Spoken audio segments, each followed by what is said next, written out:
dog on the tombstone. If you're living underneath the bridge, man, all roads lead to home.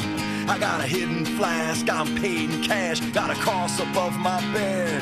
You know, I hitchhiked from Chicago, and a man walked up and said, "This is a union town, all down the line. This is a union town, all down the line. And if you come to strip our rights away, we'll give you hell every time. This is a union town, all down the line. Today the policeman's a union man, brother firefighter's my friend." Hello and welcome once again to IGE Talks. This is the monthly talk show featuring just regular folks from around the Grand Rapids area that talk about current issues of the day. And we meet on the first Thursday of every month here at the Institute for Global Education, or IGE as it's known. We're here at 1118 Wealthy Street, Southeast, just a few doors down from Wealthy Theater, if you're looking for the local landmark. And we invite folks to come on down and talk about whatever the topic may be. We cover the whole range of local issues, global political issues, different cultures, things happening in the news, and just basic ideas, values, and concepts that have kind of shaped our society even for centuries. Tonight we're going to be talking about human trafficking, the phenomenon of modern-day slavery, people being exploited, oftentimes against their will or deceived, tricked into performing services, I guess you will, in a very broad sense. So we'll get to the details of that. We're here on the 5th of May, Cinco de Mayo. We're not really going to talk about any of that, but just to kind of give you a taste of the context that we're talking about this in. In today's Grand Rapids Press, there was an article kind of featuring a very local and very timely example of what human trafficking is and how it impacts communities like ours. Maybe some of you have heard a lot about human trafficking, and maybe it's a concept that's kind of new to you, or you're kind of wondering, what is this all about? So we're going to have a brief conversation about it tonight. If you watch our show with any regularity, you know that this is kind of a smaller than usual group. We had a few guests who had planned to join with us tonight, people who are working in that field, working with victims of human trafficking, raising awareness in society at large. Some of our guests were not able to make it tonight, but for those of you who are here, we're definitely glad to have you. My name's Dave Blakesley. I'm a member here at IGE and been facilitating this show for the last several years. Like I say, it's an open format here. We are not necessarily experts in the subject we address, but we are people with opinions and life experience, and hopefully you'll find the conversation interesting. So sit back and listen in, whether you're watching on the internet, watching on Grand Rapids cable TV, or whatever way you're getting this information. We invite you to sit back and enjoy the conversation and even interact with us. We have a Facebook page. Just look for IGE Talks, or use your search engine of preference and search for IGE Talks. There you can find back episodes of our program to see some of the other topics that we've touched on over the last several months and years. So that's enough about me. Let's go ahead and just do some introductions. Nick. Nicholas Budimir. I'm working on my PhD in sociology at Western Michigan University, and I also teach part-time at Muskegon Community College. Here, usually my function is to provide sort of a global context or social context for the various phenomena, human trafficking, labor, race and education that we've talked about here. Good big picture guy.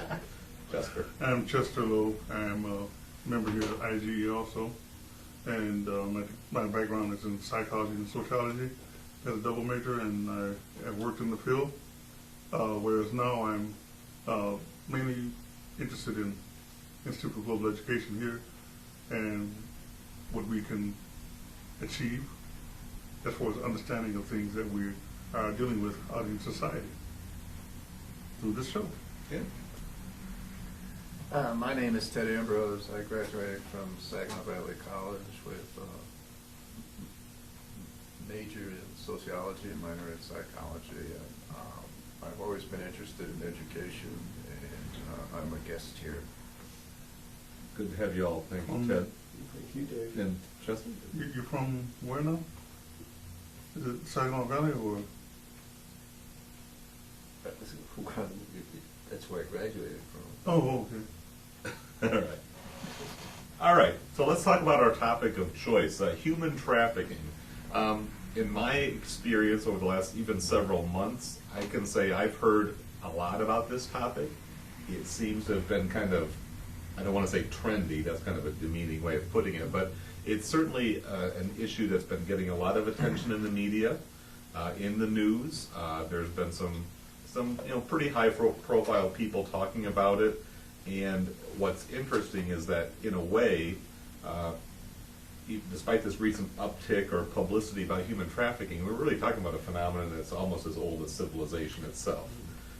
Slavery, the domination of certain peoples by others, goes back to the earliest days of, wars and battles and conflicts between tribes. The losers were often brought into enslaved conditions. And yet, in the United States of America, slavery has a very distinct and particular place in our history of the days when slaves were imported from Africa, sold on auction blocks, and of course there's a whole racial component to that as well. A great war was fought, largely motivated by that issue, the divisions that took place in that country. Slavery was ended as a legal practice, and of course what made pre-Civil War slavery distinct from what we're talking about nowadays is that it wasn't openly practiced. Even though it was controversial, there were defenders, it was written into the laws, it had its own version of legitimacy for a significant part of our nation's history. That's really not the case now, and yet people may be surprised to find out that there are more people nowadays living in slavery than ever were ever living in slavery at any point in human history. Estimates ranging between 12 million, which is kind of the low conservative estimate, up to as high as 27 million people around the world currently living as slaves. And yet, what nation condones that? Who has legalized slavery? I don't think there's any nations that legitimately say slavery is okay, and yet the numbers are pretty staggering. So let's hear from a few others. What's behind this? What drives and perpetuates this system of modern day slavery? Well, Dave, if I could jump on here and clarify a couple of issues here. So I think our main topic of human trafficking, which we could talk about in terms of forms of violence, coercion, but also trickery and deception that is used in the buying and selling and transit of human beings as commodities. And typically today they're used for either purposes of labor, exploitation, or sex. So we have the one phenomenon of the moving transportation through coercion or through trickery of people, which we would call human trafficking. Okay. And the extremely related issue of actual human slavery. Okay. Now, it's probably important to say not every person that we would call a slave today in the world is actually a victim of human trafficking. Okay. Just an example, a high number of people who are considered enslaved, for example, in the North African country of Mauritania, are sort of this almost ancient form of slavery where you would have an appendage to the family. Okay. From a dominated neighboring tribe. Okay. So this, we wouldn't necessarily say that they were part of human trafficking, but they're certainly part of this global slavery. Like a caste system? Could be somewhat like a caste system. Sometimes these individuals, like in Mauritania, can actually live within the family as a very intimate form of, sort of like this ancient slavery that we know of if we think of Spartacus or some of these Roman type of intimate slavery.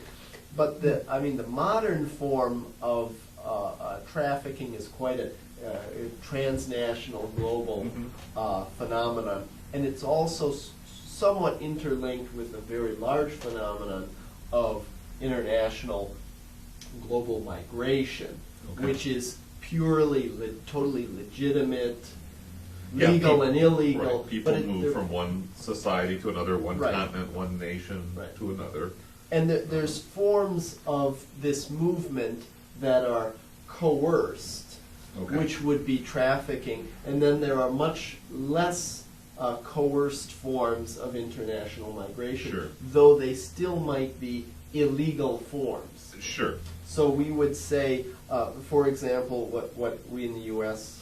call illegal immigration, parts of it might not be coerced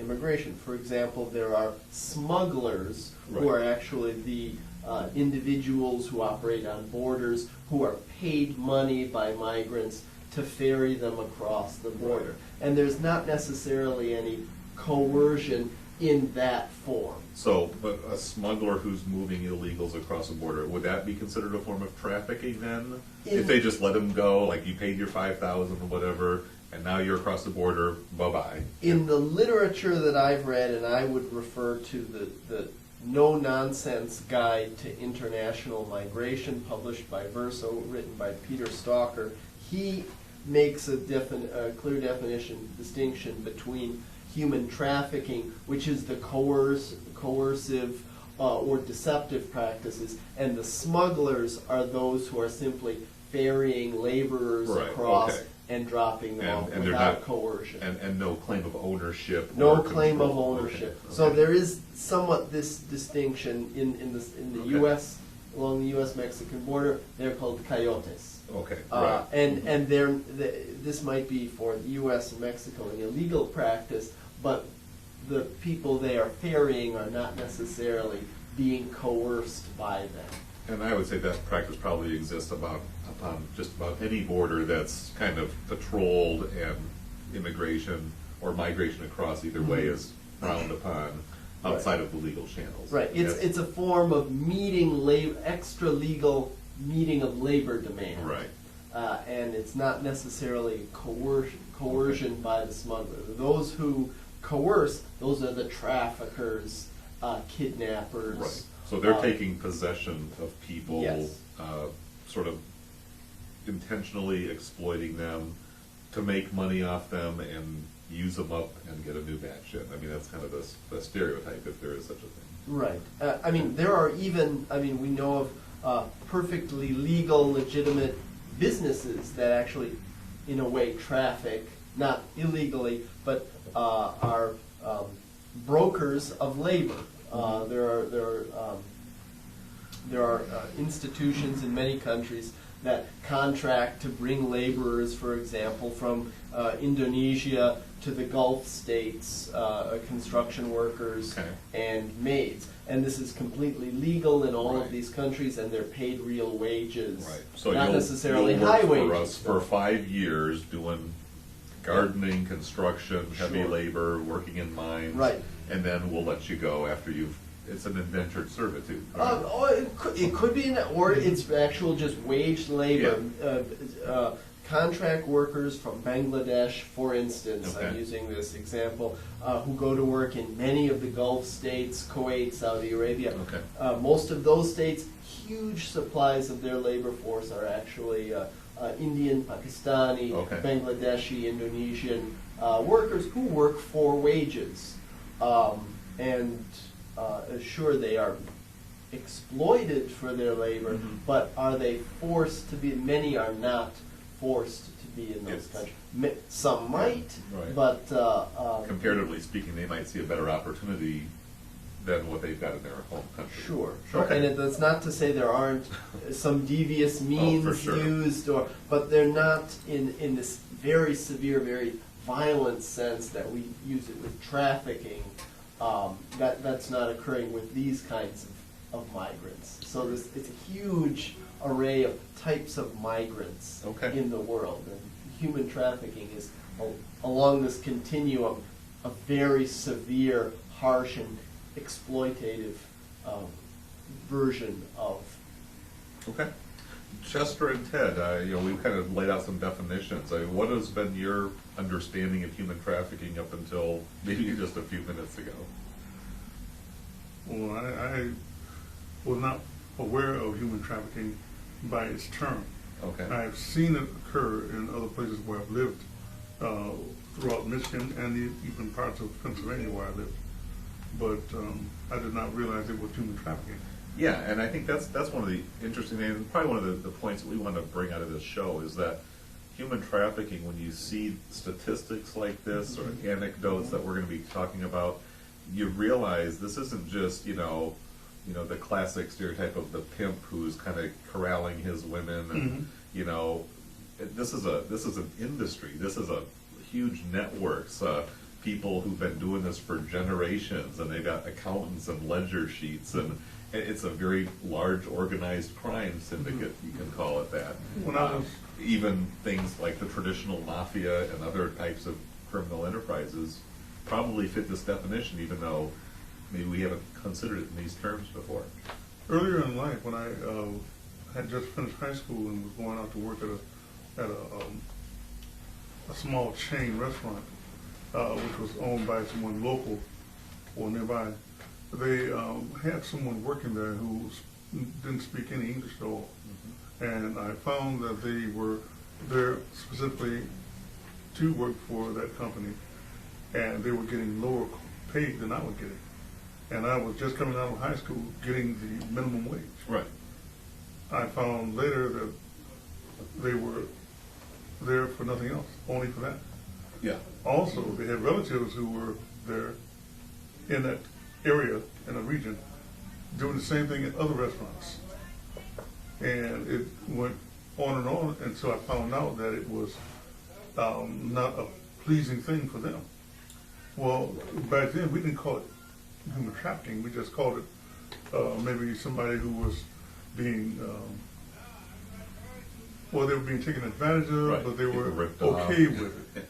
Yeah. They were It's okay like, with well, it at the that's time. So there was no special term given to it Right. back then. right. But I didn't feel okay with that, but it wasn't not my position or place to say anything. Right. And you figure, well, they made their bargain, they came to terms with it, so be it, right? I mean, I think that's kind of turning the blind eye. And sometimes, when we're young and we don't really have a lot of this information, or we're kind of powerless, what can we honestly do about it? I think today's response, the organized efforts to combat human trafficking and raise awareness, are trying to empower individuals to say, you can make a difference. And that can be anything from, buying fair trade merchandise, because a lot of the coffees and chocolates and other luxury goods, the golds, the precious metals, that is the product of slave labor. I mean, people are being, impounded to do this work, to do this back-breaking, exploitive work, paid pennies a day, or basically just a bare sustenance, so that we can have our cup of joe and our chocolate, candies, and wear the flashy jewelry, or or even some of the computer chips, the cell phones, the rare metals that go into everyday objects. There is a little bit of a slavery involvement in all that stuff. And this is the point I was trying to make. Yeah. So we have a huge number of people in first, second, and third world countries, to various degrees hidden, that are working in slave or slave-like or extremely exploitative and oppressive working Right. conditions. Right. Coffee, chocolate manufacture, the blood diamond Right. phenomenon that's become more popular. So the idea is they're more or less stationary. Right. And then a very related phenomenon is those that are specifically trafficked Yes. across international borders, or even fairly short distances. I think that's- And you see it in. That's a good point, because when you think about the incidences they uncovered in Los Angeles, Okay. The Asians, the Chinese that were brought in there to do, or Indonesians, whoever, the Asians that were brought in there to do the sewing and garment manufacturing. This is in modern times, right? Yeah, Yep. this is just recently. And don't forget about the freighter that ran aground on Jones Beach in New York, loaded with people that were coming in and being smuggled in. Supposedly, something went wrong and they beached the freighter instead of sinking. Okay, which is fortunate they beached it because everybody got off. Yeah, but what numbers of people, like, are we talking about? We're talking about dozens? 200. Hundreds, a couple hundred people stowed in one freighter that just Right. happened to come to light, to public knowledge because of a malfunction. Yeah. How many of those freighters are coming in Right. day after day, week after week? Yeah. One of the organizations I looked up on the internet suggested that to stop or slow down trafficking, international trafficking, one had to have more severe penalties and also more secure borders. Because obviously people can sail around from Mexico, even though they're Ukrainian in nature, they're blonde, or of course they're brought over for sex trafficking here, sex, prostitution work. But, okay, but see, that's only, sort of a fragment of the whole thing. My point is, how do we stop it? The question I came up with is to do what the state of Missouri did. Compound the penalties, multiply them so that the penalties for taking somebody's life and abusing it and treating it and possibly even harming them is severe enough to stop it. Now, I don't know what Michigan has. Okay. And by the way, Dave, who Yeah. in that article has the jurisdiction, the FBI? Well, or let's the state? talk about this. This is, I mentioned at the beginning of this show, just a very timely local occurrence of how human trafficking impacts our nearby community. This is from the Grand Rapids Press, again, May 5th, 2011. Headline, Sex Ring Had House in Grand Rapids Fed Sick. I won't read the whole article, but it's basically a very brief account of a Grand Rapids man accused of running a quote-unquote prostitution house here as part of a four-state ring involving multiple houses and numerous women, many smuggled into the country from Mexico and Central America. The gentleman alleged to have been involved in this is named Javier Aguilera Sanchez, one of 16 people connected to this ring that operates in Michigan, Indiana, Ohio, and Illinois, running brothels in Indianapolis, Chicago, Cincinnati, and here in Grand Rapids. I guess we've joined the major leagues there. I mean, right? we see right there Yeah. that this has a lot to do with profit. This Yes. has a lot to do with an organized type of crime Mhm. and type of profit. And I Right. believe at the end, you really, I think you read earlier Mhm. about abusive conditions that Yeah, probably The, existed in these houses. Yeah, the story goes on to say that the operation primarily operates in Hispanic neighborhoods. Business cards were distributed with a phone number, even though the business cards were for things like auto repair services and clothing boutiques. It was known within that community that number is to pay for prostitution, sex services, between $40 and $50 a ticket.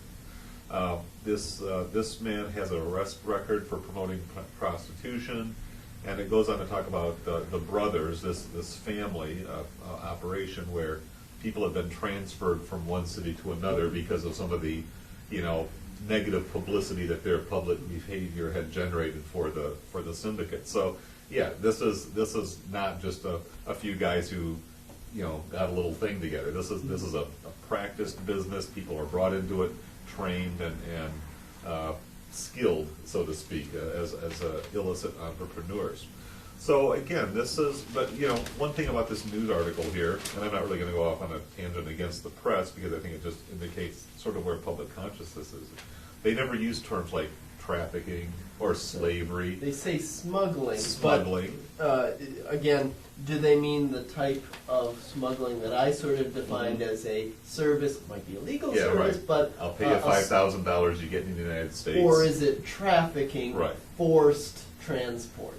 Yeah. We don't really know, and it doesn't really give us enough information or One- good Right, enough reporting right. to know. One paragraph. They believe many of the prostitutes were smuggled in from Mexico and Central America.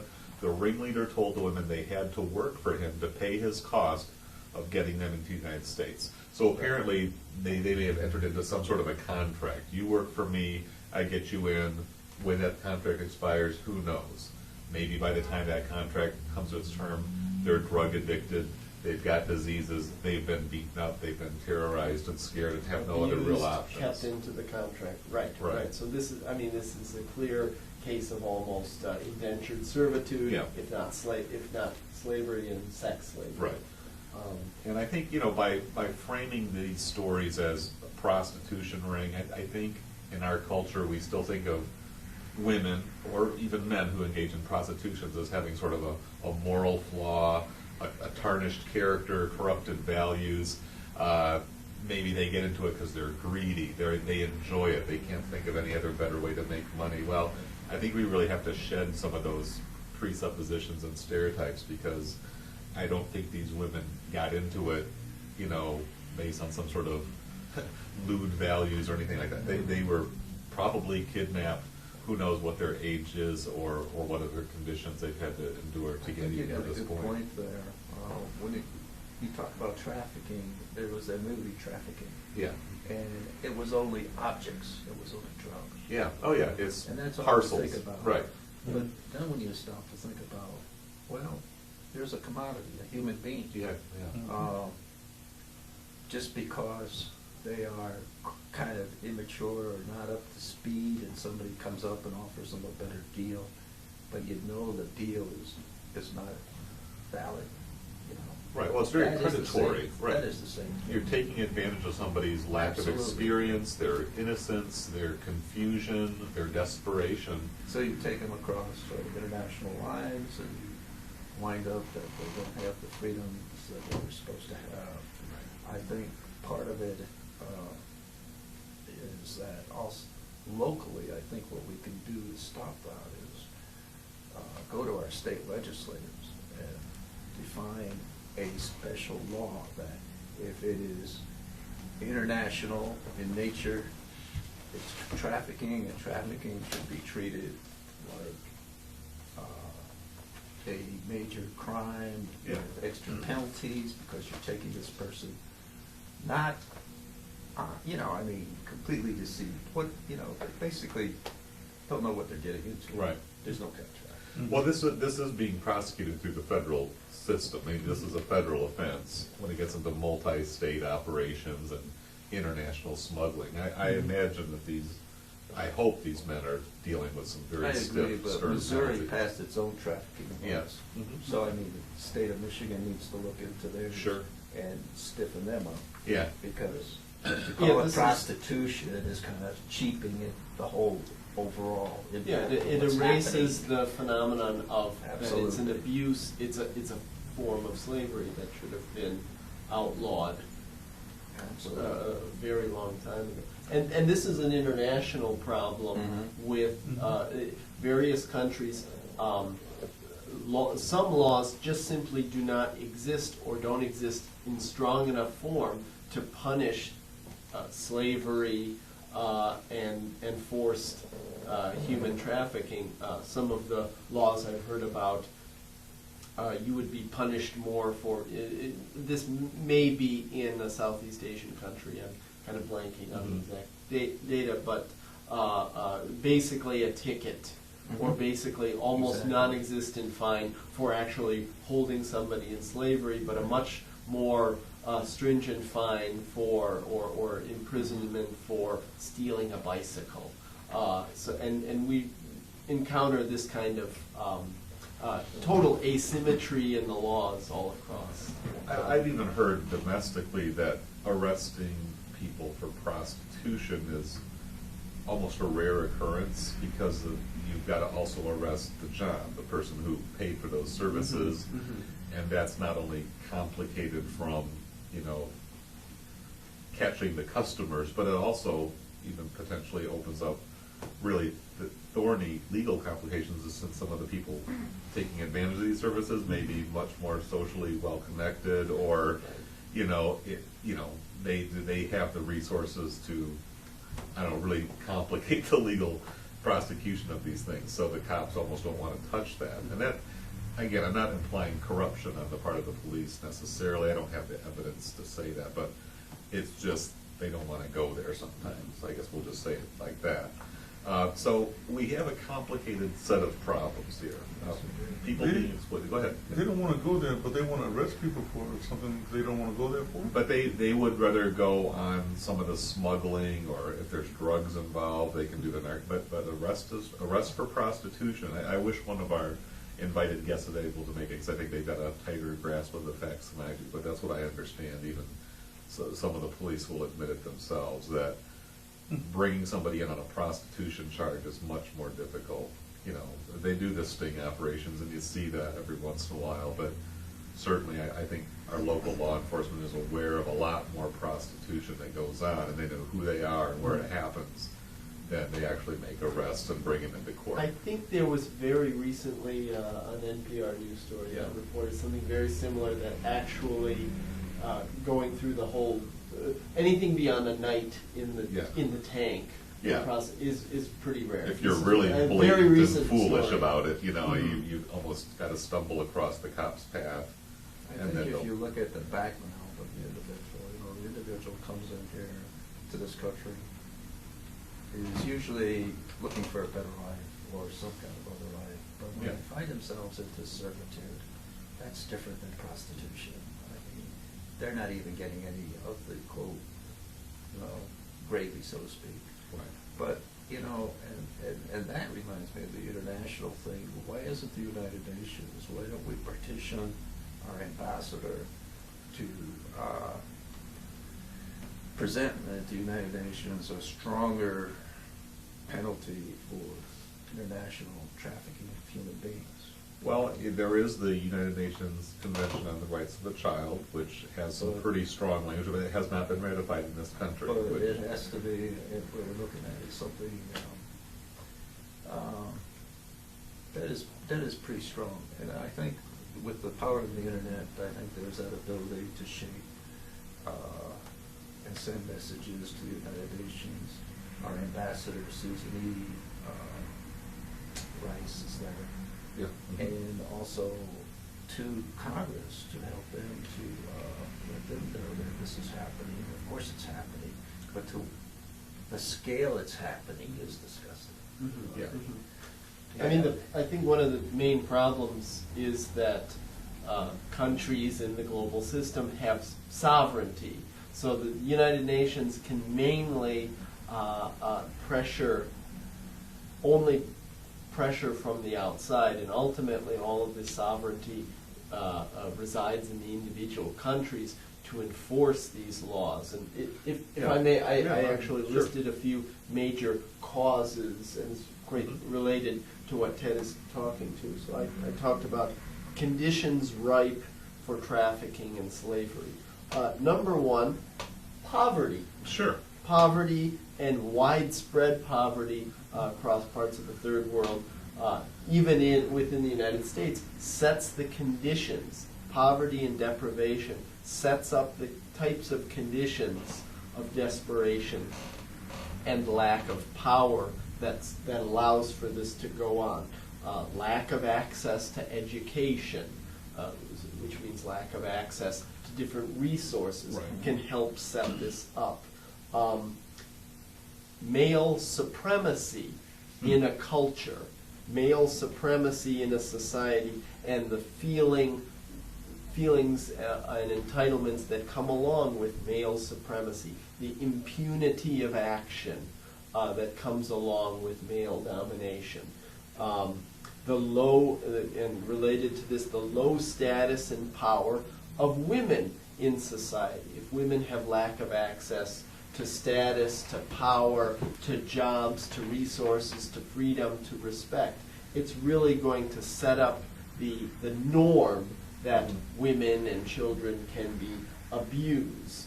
And we can see this throughout. And some of these societies have cultural traditions that do go back, millennia even of this. I mean, we read in the Bible, prostitution is sort of a cultural institution there, and even if it may be frowned upon, it's not like you read campaigns to eradicate prostitution. It's just they were disgraced women, and maybe even the men who went there, if they were caught, suffered some sort of social sanction, but it still happened. But it was Yeah. the women who overwhelmingly were punished for this, Exactly. and it was their social status Right. as second or third class citizens that allowed for this exploitation. And so to combat that, you're almost disrupting the whole economy of some Yeah. parts of Yes. society. Have either one of you ever heard of the House of Magdalene?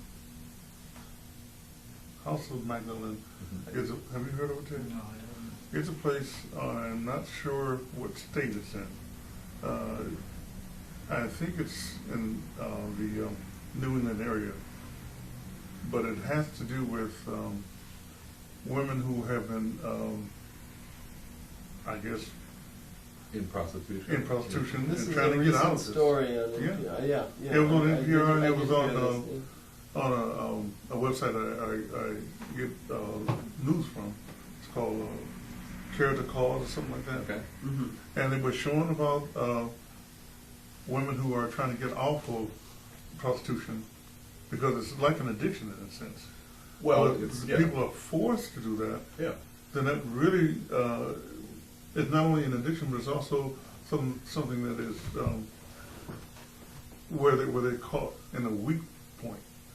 And Well, it's a difficult trap to get out of. very difficult. You've been doing this for a while, you've been physically and psychologically scarred. Mhm. What are you gonna do for a legitimate job? Right, that's Where what you a lot turn of to. them were saying in that article I read. The other half of it has to do with the program for the Johns. There's a program for the Johns, those who went to buy the sex are the ones who also are either addicted to it or need to just find some way of getting off of it with not only reason and rational way of thinking, but also some kind of grace for themselves too.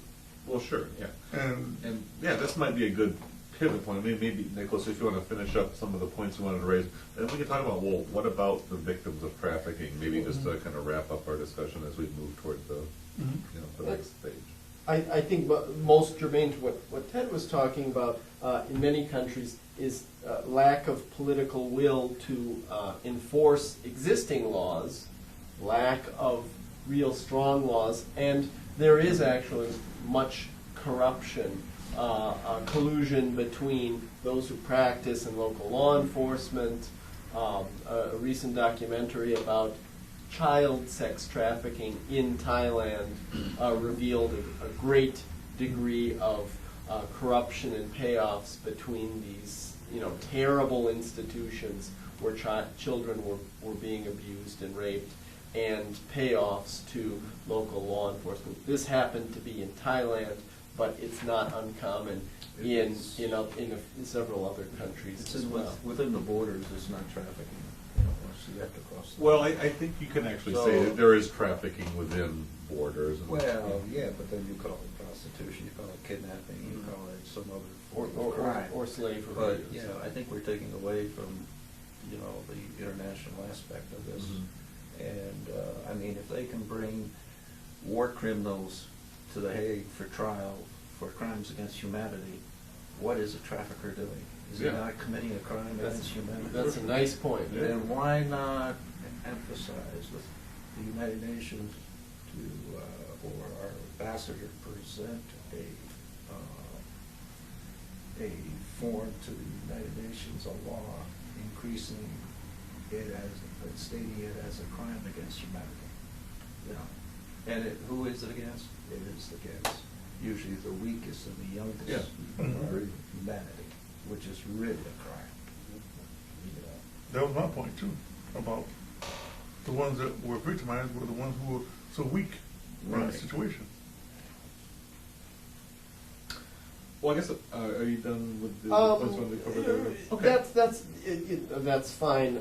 There is a very good project about sex trafficking and sexual slavery in the United States. Let's and that's- talk about some resources. then, Yeah, sure. yeah. This one, I mean, of course, internationally, the United Nations has a lot of research. There is a program within the United Nations on international trafficking and trafficking crimes. A lot of this, if you search under International Labor Organization, a lot of resources exist there. You mentioned the what is it, manifesto or Yeah, on the rights Convention on the Rights of the Convention Child. on the Rights of the Child, and also within the United States, there is even a helpline related to the Polaris Project. That's Polaris Project, one word, .org, and they even have a helpline, and they outline very nicely warning signs Right. to look for. So what some of what Chester was talking about, what he had seen,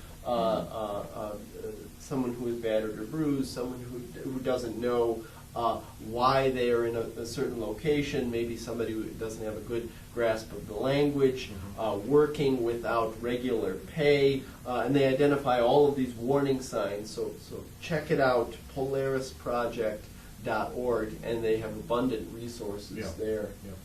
I think we can also look at, on the domestic side, runaway, underage, runaways, both boys and girls. I wish I had a better grasp of this precise statistic, but an overwhelming majority of teenagers, let's say, who run away from home or some other caregiver, will find themselves approached by a trafficker within 24 hours. Maybe it's like 75%. It's a lot, and that's I think part of the thing that's alarmed and kind of even sort of shocked me. And I've worked, just to let you know a little bit about me, I've worked in the field of adolescent youth treatment for over 20 years. Kids who've been abused, neglected, traumatized, again, dealing with the psychological, physical, and spiritual scars of that experience early on in life. And yet to see just how cynical and exploitative and just really simply cruel so many elements of our society have become towards these vulnerable young people. This is not just a local Grand Rapids problem. Kids who run away or find themselves homeless for whatever reason it's like magnets. People seek them out, they know who to find, they know where to wind up, and they find themselves in really horrible, desperate circumstances. Again, they may willfully go there, or at least on the surface they go there because they know they can get food, clothing, shelter. Maybe there is even an element of rebellion or acting out or having fun or whatever you might want to slap a label on there. But the fact is, our own youth, our own vulnerable, troubled youth are also being exploited pretty mercilessly. So to bring it to a little bit more of a local angle, I just want to share with you some resources. This is a group called the Grand Rapids Abolitionist Project. They're having an event. It may have already happened by the time you see this program. It's on Saturday, May 21st. It's a day-long 8:30 a.m. to 3:30 p.m. event held at Davenport University, kind of a seminar or a conference, if you will, featuring some of the people that I had hoped would be able to join us tonight. We'll let you check this site out there. You can email them at grabolitionistproject, again, all one word, at gmail.com. Even if the conference is already passed by the time you see this, they would be very interested in hearing from you, and if you're interested in their work, they would be very happy to tell you about it. Just today I got some information, 40-some page resource catalog, just full of links and literature, just more information than I could even digest before the program today. There's a lot of work going on out there. And then another document that Julie Slaughter sent me, domestic sex trafficking of minors, state-by-state causes reported by media. This is an update from October 2010. Again, we're talking about 20-odd pages of different incidents, all within 2009, 2010 time frame. Just to maybe just flip to the Michigan page, you've got it broken down by state here. I've already mentioned one incident of a group of young women smuggled in, but here's something in Detroit, an internet child prostitution ring, advertising on Craigslist, that noted source of bargains and cheap exchanges of goods. Craigslist was used to sexually traffic children in the Detroit area, sentenced to 12.5 years of prison after convicted, 2 counts of sex trafficking of children, transportation for purposes of prostitution, and distribution of child pornography. Another man in the Detroit area found guilty on 8 counts of child prostitution and pornography, sentenced to 35 years. Again, forced his girls to list themselves. They actually had to log on to the internet, put themselves on Craigslist and other internet websites.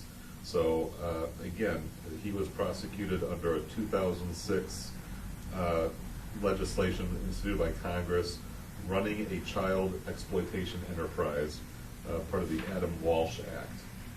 So that's just a couple examples from Michigan. Detroit, again, we kind of think about that side of the state sometimes here in Grand Rapids as kind of the den of depravity, but it happens right here in Grand Rapids. Let's not fool ourselves. Can I Yeah. bring up something? Please do. From back in the 70s, there were 2 brothers who went to Calvin College, graduated, and they became filmmakers. They came out and made a movie on something they felt needed to be brought forth in West Michigan here. It was a movie called Hardcore. Yeah. With George Scott. George C. Scott. Mm-hmm. Yeah, And Paul this- Schrader is the Paul script, Schrader and he and wrote brother. Taxi Driver. He's a pretty accomplished filmmaker and Very much. screenwriter, definitely. Very much so. The thing is, I was not in that one, but I did know people who were in that. Sure. And I found that Paul Schrader was starting off using Grand Rapids as a focal point, because it's supposed to be, at that time, it was supposed to have been so well, how you say, It was just clear, clean. right, Squeaky clean. Yeah, very much so. And I won't say any religion, but it was certain religions that were dominating Yeah. at that time. So the ones who were in the position as George C. Scott were, they were attending these particular churches, showing that they're so well to do, respectable, all that. yet very well respected. But the daughter ends up running away from home because she's being lured by someone who's, I guess, categorized as a pimp, Mm-hmm. to go to LA or some other big city in the Southwest area and get a life of her own away from all this. Sure, and yeah, and that may be just your normal adolescent rebellious phase, kind of Yeah. differentiating from the parental values and all that. Yeah, I'm bringing taking that to up such an because- extreme because of the repression and Right. harsh control of That's which why I'm she bringing had that to up, live. because Right. it could be something on the other end, from the child's end, Yeah. or the adult who is trying to get away from that particular society from where they had come.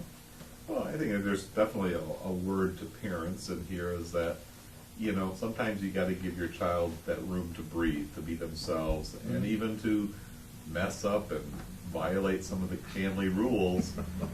Just have that little outlet so that they don't have to go to such a ridiculous extreme and put themselves in serious danger. Sometimes those mistakes can be permanent, fatal, or at least deeply scarring. So, little side note there. But yeah, trafficking and exploitation can certainly happen to middle-class, respectable And the name- people as well. The name they gave the pimp who was doing trafficking here in Grand Rapids, his character name was Granville. Granville. Well, just had to get that last little twist in I there. had to.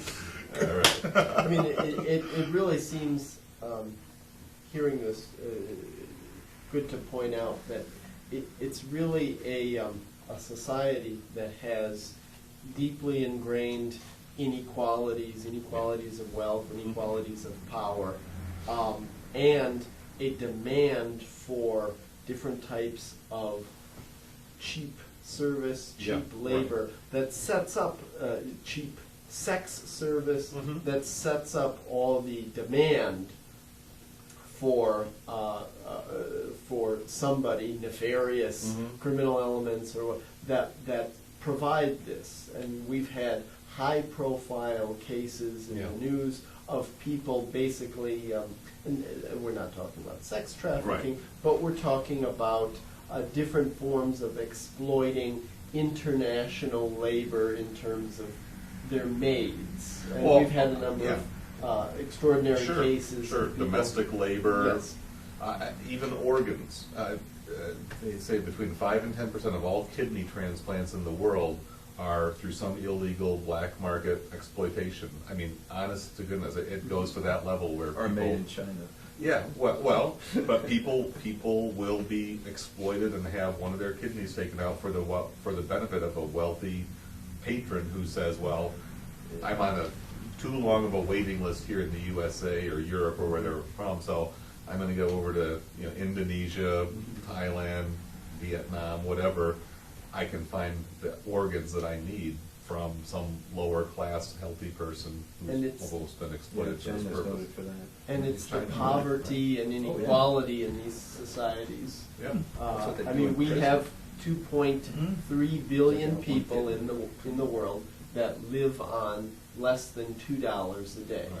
It's their powerlessness, and we're getting very Yeah. broad here, Yeah. but it's their powerlessness, their low status, their low power that sets up the conditions for them to be taken advantage of by very unscrupulous exploiters and Right, victimizers. and even an ethical rationale that says, well, those lives are exploitable. They don't count as much as mine. And it's really, if you think about it, not too much different than the pre-Civil War slave auctioneers and slave importers and slave buyers who had the very same mentality. We're a separate race. We're a higher notch on the social ladder. They're 3/5 of a person, if you want to use that formula. And so their sufferings, well, it's not. Or they're not worth very- $2 a day. Or they're worth which is $2 a day, basically what right. the global economy says. Yeah, yeah. And if I have to pay $10,000 for this black market kidney, or $200 for this night of sex with a, underage, whatever, that's my right. I've made this money, doggone it. I'm going to enjoy the fruits of my labor. And it's the inequality in the globe that creates this Yeah. kind of Yeah. market. And Yeah. the power that, to say the consumers of this in the West and in the wealthy countries in Yeah. the East that provide the pull, the demand Mhm. for this global supply. Yeah. Well, that's a pretty heavy load to drop on you. This isn't your typical, dinner time conversation, but it is a reality, I guess, that we need to take stock of. And if you feel any sense of wanting to get involved, there are resources. I've already mentioned some of them here in Grand Rapids. Again, the GR Abolitionist Project is just one local group that I happen to know of. You mentioned the Polaris Project. Maybe we'll get some resources and put them up as a separate set of links here on the broadcast Very or on our easy, page. very yeah. easy. Type in Yeah. anti-human trafficking in Google. You will find internet resources. And, Look yeah, through. whether you're watching here in Grand Rapids, Michigan, or anywhere else, since our program can be viewed by anybody on the internet. We do urge you to get involved. Again, my colleague Andy, some of his friends, they're doing some pretty interesting work. Maybe we'll do another episode on this topic in the months to come. There's a whole process of healing, of therapy, of support that victims of human trafficking need and deserve. They didn't deserve to be in these circumstances, even if they made some poor choices that led them down that path. As a society, I think we've got, those of us who have some privilege, some plenty, have something to offer. And I'm excited by the work of some of my colleagues to address this problem. And I think even making conscious choices as consumers. Maybe I do want to spend a couple bucks more for that pound of fair trade coffee, or maybe look for that organic fair trade chocolate rather than the commercially exploited stuff that maybe has a lot more taint to it than I even want to let myself consider. Just a few thoughts out there, folks. Any final comments before we wrap it up? There's an organization on the campus of Grand Valley State University. Yeah. It's called GASP. GASP is for the Global Anti-Slavery Project. Okay, another great resource. They were wanting to be here this evening, but couldn't because of their exams, whatever. Yeah, it is finals week at Right. some of our local universities, so. So maybe They're- the next time around. Yeah. They're a great example of youth, Yeah, student younger activism. than me, Yep. that are really taking an interest in this. So I think that's wonderful. Very much. Well, thank you guys for your contributions tonight. We're also, I just want to say, I am aware of the sort of gender imbalance tonight. We're talking about issues that obviously do involve a lot of women, although women are not the only ones who are commercially, sexually exploited. But But the us men circumstances of are our program. almost overwhelmingly the perpetrators. That is true. We are the consumers, generically speaking, okay?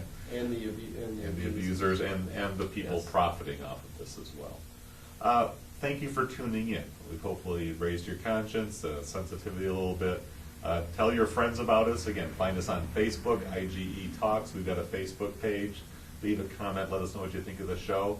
We're also open to suggestions. If there's topics that you'd like to hear us talk about or that you want to, plant in our minds, we just might take you up on that. We meet here on the first Thursday of every month, 1118 Wealthy Street Southeast in Grand Rapids, Michigan. Chester, a little word from our sponsor. From the Bitter End Coffee House, we have our coffee and, what can I say, very good pastries. Yes, that's right. We always have a little snack time, a little social time before and after the show, so that's the stuff that you don't get to see on TV. But we have a good time here. Mhm. Great guys, great conversation. We wish you all the best. Peace and justice for all. Good night. Good memories are forever, said the dog on the tombstone. If you're living underneath the bridge, man, all roads lead to home. I got a hidden flask, I'm paid in cash, got a cross above my bed. I hitchhiked from Chicago, and a man walked up and said, "This is a union town, all down the line. This is a union town, all down the line. And if you come to strip our rights away, we'll give you hell every time. This is a union town, all down the line. Today the policeman's a union man, brother firefighter's my friend. And the kids locked in the Capitol are fighting till the end.